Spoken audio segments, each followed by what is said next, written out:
ako doon.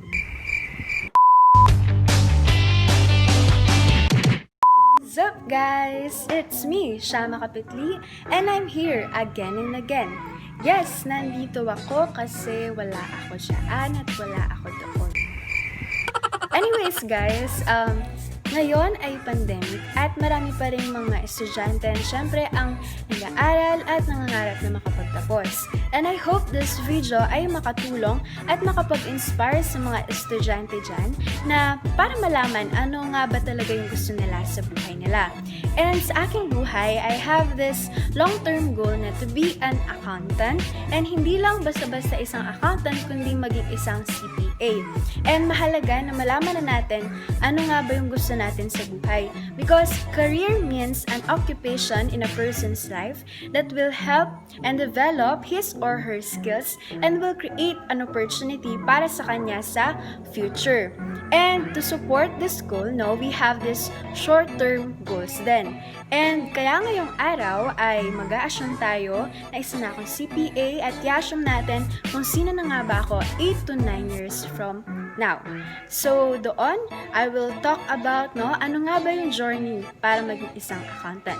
So in 5 seconds, ako na yung kung sino ako from 8 to 9 years from now.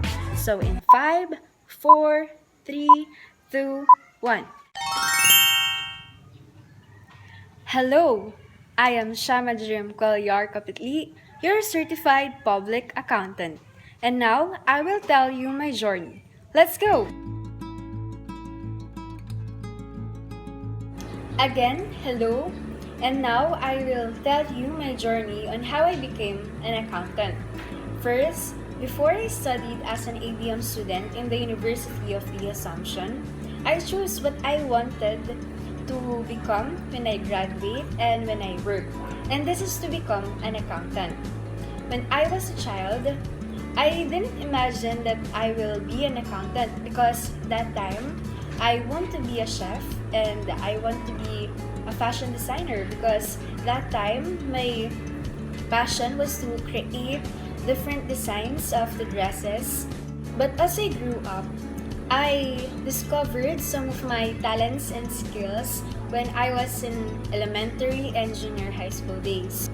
I was always involved in a math contest, and as I grew, my talents and skills in math were also developed.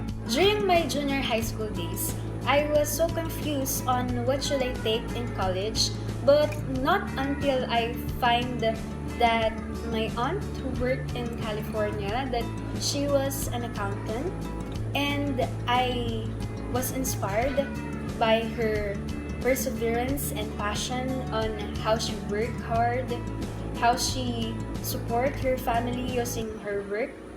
And from that time, I became more interested what is an accountant.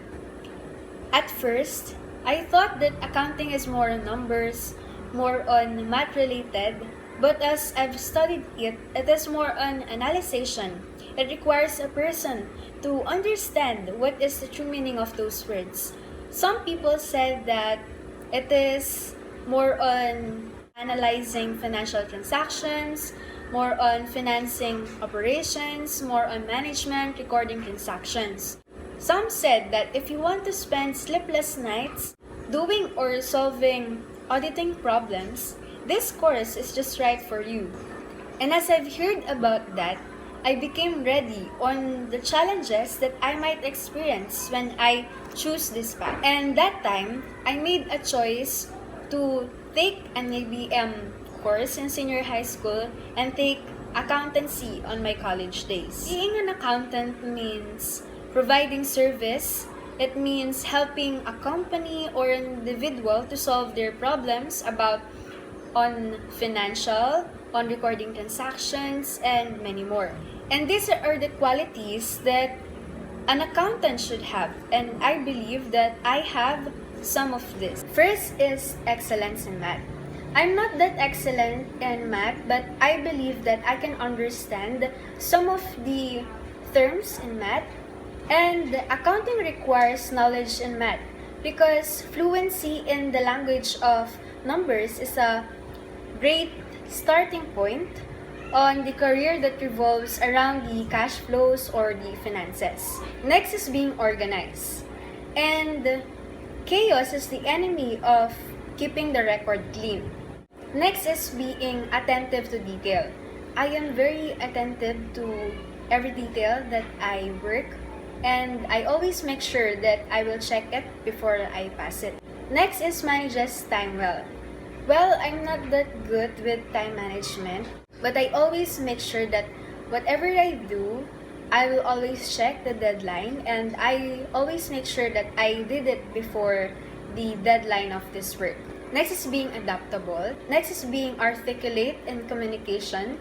Well, I'm not that good on convincing others, but I believe that I can do talking or communicating with other people. Next is work hard. I always shows hard work in everything that I do. And lastly is learns easily. These are just some of the qualities or skills that an accountant should have. And I believe that I have some of them, which means that my skills and qualities are appropriate on what career I took. During my senior high school days, I studied hard on the course of accounting because it is hard at first because I'm new in that situation or in that subject, and I study hard and persevere because it can help to develop my skills in accounting. In grade 12, we had an immersion where we apply our knowledge and skills in an actual work setting. Then I graduated senior high school in University of the Assumption.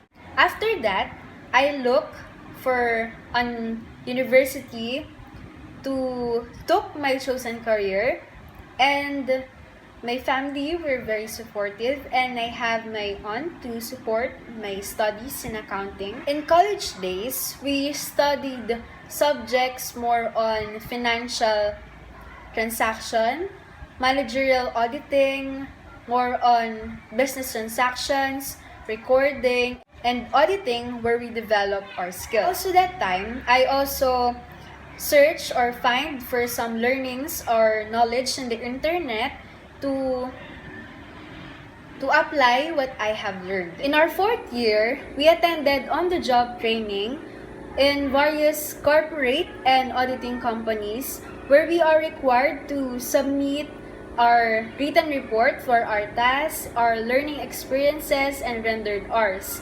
And our performance are also evaluated by different managers. And after 5 years of studying, I graduated Bachelor of Science in Accountancy, where that time we are expected to handle business issues and problems in a global strategic perspective using the knowledge and technical skills of the cost accounting, financial accounting, and management.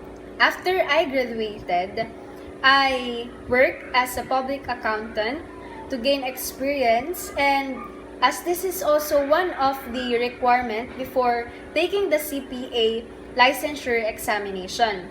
And after 2 years of gaining experience, I review and study, and I took the CPA licensure examination. And after how many hours, days, and months of waiting, I finally got passed, and I also got my license as a CPA. And currently, I am working as a CPA or public accountant in one of the company here in the Philippines. And after how many years, I am planning to go to other countries to get more opportunities. So that is the end of my journey of being accountant. Again, I am Shamma Jearim, Capitly, your certified public accountant, at your service. And this is me. I hope you learned a lot from my journey of being accountant. And Shamma, the 17 years old girl now, I hope you look back from this kind of life, and I hope you will achieve those goals you have in life. Fighting! And now we will go back to the present time. In 5, 4, 3, 2, 1. What's up guys? Nagbabalik tayo sa kasalukuyang panahon, no? So yon, nakita nyo yung mga na-envision ko sa aking sarili 8 to 9 years from now, which is mula dun sa aking choice of career na hindi madali kasi kailangan mo nang kilalanin yung sarili mo, yung mga skills and qualities na meron ka. At pangalawa, yung college or vocational preparation, no? Sabi nga na hindi lahat ng bagay madali at kailangan lang ng pagsusumikap at pagpupursige matatapos din. And last is yung pagka-graduate, no, dun sa kinukuha kong course. And mula doon, yun yung isa sa pinakamasayang part ng pagiging estudyante, na nakamit mo lahat ng gusto mo sa buhay, na natapos mo at sulit lahat ng paghihirap natin sa buhay. At yun, gusto ko lang iwan sa inyo yung mensahe na yun nga, hindi madali lahat ng bagay. Lahat ay pinagsusumikapan, no? At yun nga, kailangan lang ng pagpupursige at pagtsatsaga. Walang masama kung mangangarap ka ngayon. Walang masama na kilalanin mo yung sarili mo at alamin kung ano yung gusto mo sa buhay. Sabi nga, dream now and success later. And sabi nga sa kantang, when the sharp sweats when you cut me down, I'm gonna send a flood, gonna drown them out. I am brave, I am bruised, I am who I'm meant to be. This is me. Again, I am Shamma Capitly. Till our next vlog. Bye-bye!